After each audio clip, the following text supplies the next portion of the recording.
Fala aí, meu povo! Como é que vocês estão, hein? Boa quarta-feira pra vocês. Tinha tempo que eu não vinha aqui analisar um jogo de futebol, especialmente um jogo de futebol europeu, né? E eu sei que o normal, quando um time vence um campeonato, é a gente exaltar esse time, falar das qualidades, das virtudes, como é que esse time foi bem.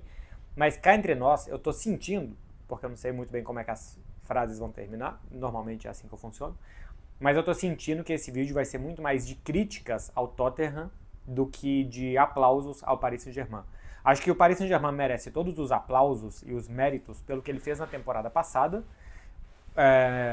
por tudo que ele conseguiu na temporada passada, como ele ganhou a Liga dos Campeões, como ele sobrou no campeonato que normalmente ele ganha, mas dessa vez ele ganhou com ainda mais sobras, com mérito a mais até, né, pela forma com que ganhou o campeonato francês.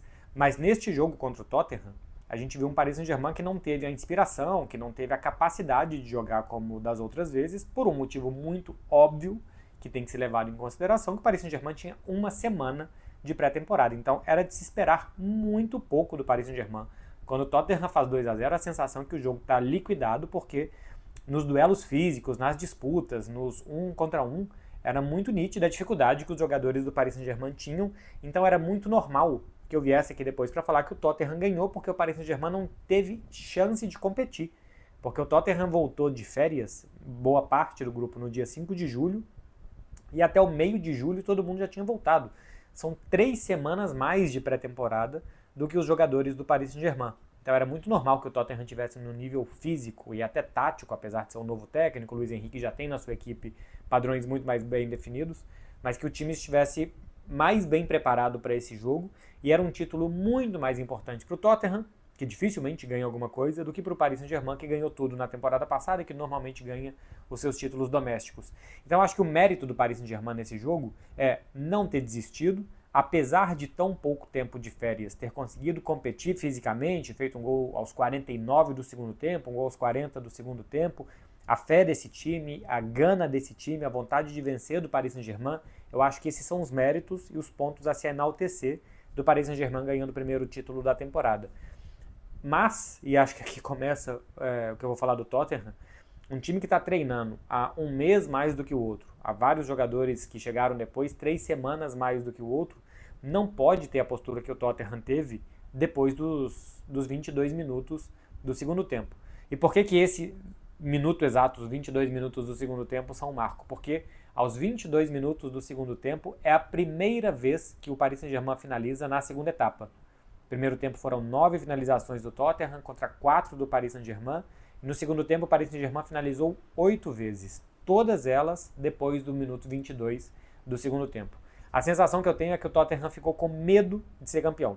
Os minutos foram passando, o Tottenham foi se aproximando do título e foi batendo um desespero no Tottenham do que fazer, porque os minutos não passavam, o jogo se fez eterno para o Tottenham, em um Paris Saint-Germain que não tinha capacidade física para competir, que não tinha inspiração.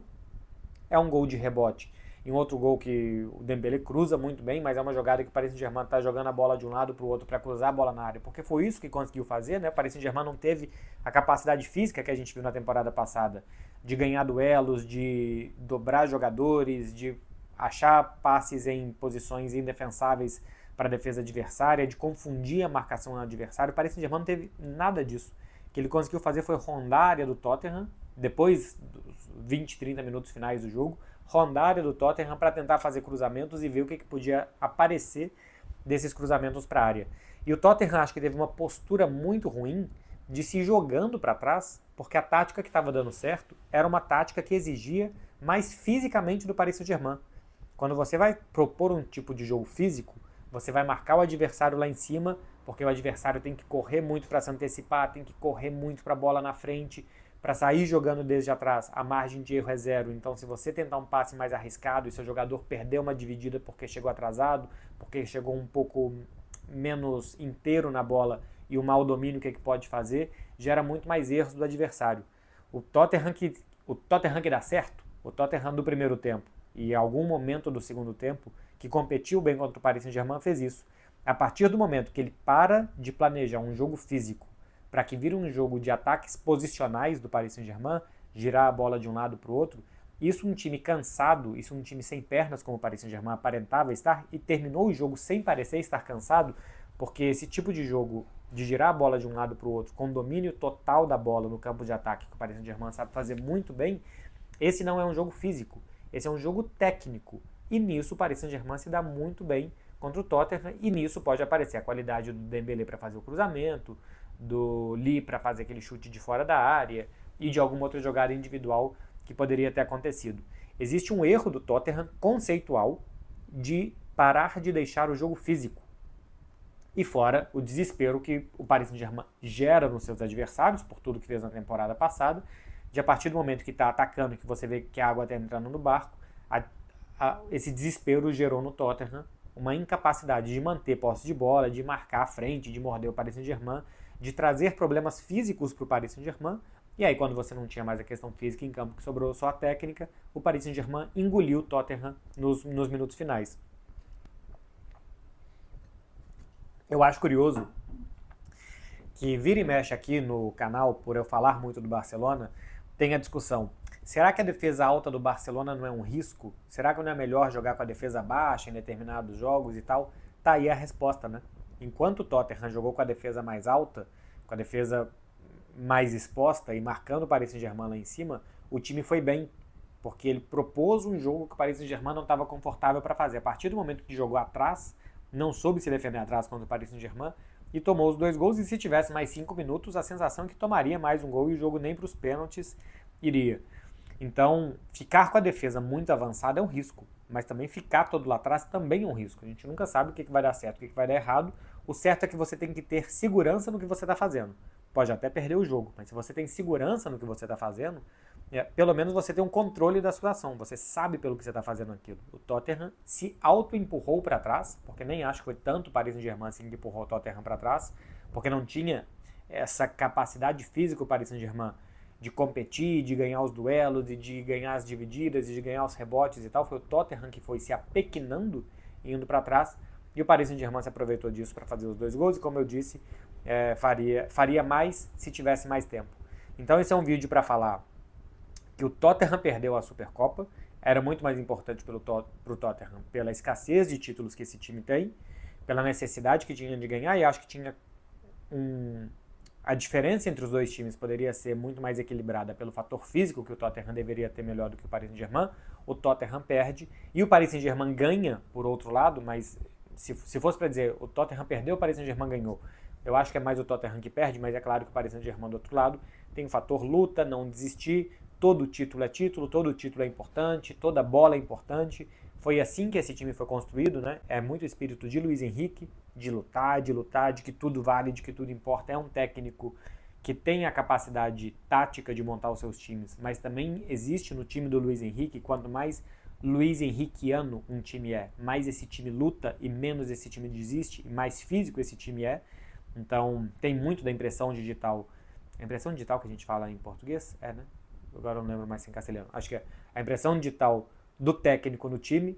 Então, esses são os méritos do Paris Saint-Germain. Eu acho que o Paris Saint-Germain só conseguiu ter esses méritos hoje, especificamente hoje, porque teve um adversário amedrontado com a possibilidade de ser campeão do outro lado, que foi o Tottenham. Porque eu acho que quando fisicamente esse time está bem, o Paris Saint-Germain é capaz de gerar isso mais do adversário do que hoje. Eu acho que o Tottenham mais é quem sucumbiu ao PSG. De atuações individuais, a gente teve o Dembélé, que foi sempre o jogador mais perigoso do Paris Saint-Germain, o Kvaratskhelia, que foi muito mal na ponta direita, o Barcola também não conseguiu na ponta esquerda. Depois das mudanças do Paris Saint-Germain, o Paris Saint-Germain melhorou. O Fabian Ruiz é um jogador muito subestimado nesse time. A capacidade dele de ganhar duelos físicos, de trocar de posição, de fazer várias funções no meio campo, de confundir marcação, que hoje nem foi tanto, mas ele é subestimado por essas habilidades que ele tem e que não se vê. Vitinha fez um jogo de novo muito sóbrio, muito correto. Acho que enquanto o Tottenham propôs esse jogo físico, que o Sarr estava muito em cima do Vitinha e tirava muito o Vitinha da zona de meio campo, jogando ele para perto dos zagueiros, o Paris Saint-Germain se complicava mais, porque o Luiz Henrique, de uma forma muito valente, escalou o time com 4 atacantes, mas faltava meio campistas.